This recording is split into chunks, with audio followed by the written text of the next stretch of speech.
మనకి ఎక్కడి నుంచి లభించింది, మన దాకా మంత్రం లభించడానికి కారణం ఫస్ట్ ఆయన పుట్టించే వాళ్ళు ఎవరూ లేరు, ఆయనే అందరినీ పుట్టించేవాడు. ఆయన రంగనాథుడు, పెరియ పెరుమాళ్ అంటారు.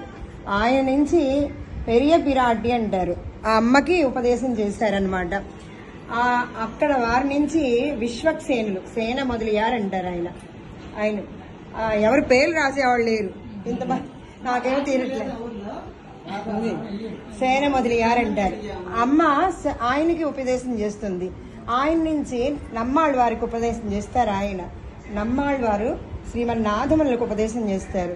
నాథములు ఉయ్యకొండాలు అనేటువంటి వారికి ఉపదేశం చేస్తారు. వారు మణక్కాలు నంబి, వారి ఆళవందాలంటారు. వీరు పెరియ నంబి. తర్వాత మధ్యలో మన పెద్ద హారం ఉందనుకో, ఆ హారానికి బాగా లాకెట్ ఉంటే ఆ హారం గ్రాండ్ గా ఉంటది అనమాట. అంతా పచ్చల పథకం లాగా మధ్యలో రామానుజుల వారు ఉన్నారనమాట. వీళ్ళందరూ కూడా రామానుజుల వారి కంటే ముందు వాళ్ళు, రామానుజుల వారు అవతరించక ముందు వారు. వీళ్ళంతా కూడా రామానుజుల వారి సంబంధం చేత మేము ఉజ్జీవించామనుకున్నారు, మేము ఉన్నవాళ్ళమయ్యామనుకున్నారు అనమాట. వీరి తర్వాత పరాశర భట్టర్, ఎంబార్లు, పరాశర భట్టర్, నంజీయర్, నంబిళ్ళై, వడక్కు తిరువీధి పిళ్ళై, పిళ్ళై లోకాచార్యులు, తిరువాయుముజి పిళ్ళై, స్వామి మణవాళ మామూళ్ళు. ఇలా మనకి ఆచార్య పరంపర అంతా కూడా ఇలా లభించింది. అక్కడ మధ్యలో ఉంది ఫోటో చూడండి, అది తిరుమంత్రం.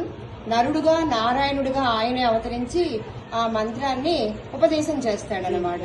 ఫస్ట్ది. రెండవది శ్రీవైకుంఠంలో అమ్మకి ఉపదేశం చేస్తారు. మూడవది కురుక్షేత్ర యుద్ధంలో అర్జునుడికి ఉపదేశం చేస్తాడు చరమ శ్లోకం అని. ఈ 3 మంత్రాలు అవతరించడానికి కారణము వీళ్ళందరూ. ఆ 3 మంత్రాలు ఏంటి? ఒక మంత్రంలో సకల వేద సారం చెప్పబడింది అనమాట. అన్ని వేదాన్ని, శాస్త్రాన్ని ఫిల్టర్ చేయగా 3 కుండల్లో 3 వేదాల్ని చిలికితే 3 అక్షరాలు వచ్చినాయట. ఆ ఊ మా అని ప్రణవం వచ్చిందట. ఆ ప్రణవ అర్థమే తిరుమంత్రం, ద్వయమంత్రం, రామాయణం, భారతం, భాగవతం, దివ్య ప్రబంధాలు ఇవన్నీ కూడా. అలా ఈ రత్నహారము రామానుజుల వారు మనకి ఇప్పుడు మన ఆచార్యుల దగ్గర నుంచి మనకి లభించిన మంత్రం వీళ్ళందరూ పొందిన మంత్రం అన్నమాట. ఇప్పుడు మనం పొందినటువంటి ఆ మంత్రం పంచ సంస్కారాలు అయ్యి. అలాగే అక్కడ నంబెరుమాళ్ళు అంటారు ఆయన్ని. రంగనాథుడేమో మూలవర్లు, ఉచ్చవర్లు, ఉభయదేవర్లు, శ్రీదేవి, భూదేవి.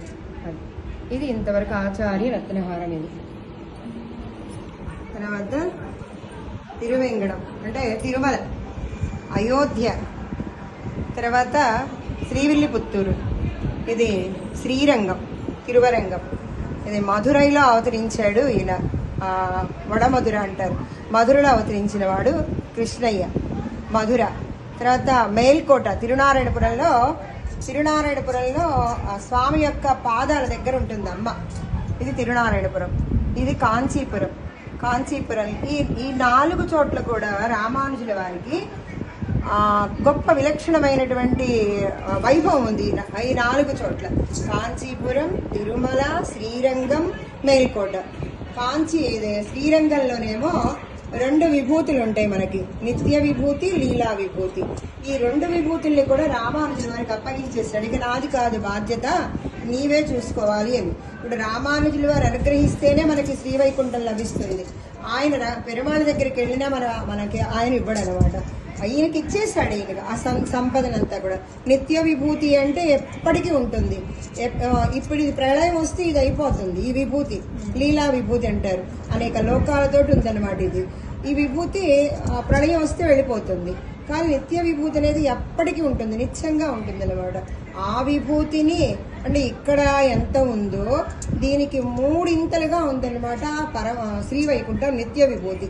లీలా విభూతి మనం చూసే మన దృష్టికి, మన సైన్స్ శక్తికి అందినంత కాకుండా అనేక లోకాలు ఉంటాయి కదా, ఆ లోకాలన్నీ బ్రహ్మలోకం వరకు ఉన్నదాన్నంతా కూడా లీలా విభూతి అంటారనమాట. అంటే ఆయన లీలగా చేసినటువంటిది. ఈయన ఇక్కడ శ్రీరంగంలో రామానుజుల వారికి ఈ 2 విభూతుల అధికారాన్ని ఇచ్చేసాడు. ఇప్పుడు మన తండ్రి కనుక రిటైర్మెంట్ అయినాక కొడుకు అప్పచెప్తాడు కదా, అలా అప్పగించేస్తాడు. దేన్ని ఇచ్చాడు? ఆస్తి. ఏం ఆస్తిని? 2 2 విభూతుల్ని కూడా ఇచ్చేసాడు అనమాట. నిత్య విభూతి, లీలా విభూతి, తరగనంత గొప్ప సంపదని ఇచ్చేసాడు అనమాట. అది ఇది ఇక్కడ కొడుకు స్థానంలో ఉన్నారు రామానుజుల వారు. అలాగే కాంచీపురంలో ఇక్కడ శిష్యుడిగా ఉన్నారనమాట. అంటే తీర్థం తీసుకొచ్చి ఆ తీర్థం కైంకర్యం చేస్తున్నారు అనమాట. తీర్థం అంటే మనం తీసుకునే తీర్థం కాదు, నీళ్లు అనకూడదు అనమాట. బావి నుంచి ఆయనకి ప్రతిరోజు తిరువారాధన చేయడానికిగా అక్కడ ఉన్నటువంటి శాలక్కిణర్ అనేటువంటి బావి నుంచి రోజు తీర్థం తీసుకొచ్చేవారు అనమాట. స్వామికి తిరుమంజనం చేయడానికి కానీ, అర్ఘ్యపాద్యాజములు ఇవ్వడానికి కానీ అది చేస్తూ ఉండేవారు. అయితే రామానుజుల వారు లేదని బెంగపడుతున్నాడు రంగనాథుడు. బెంగపడి రామానుజుల వారిని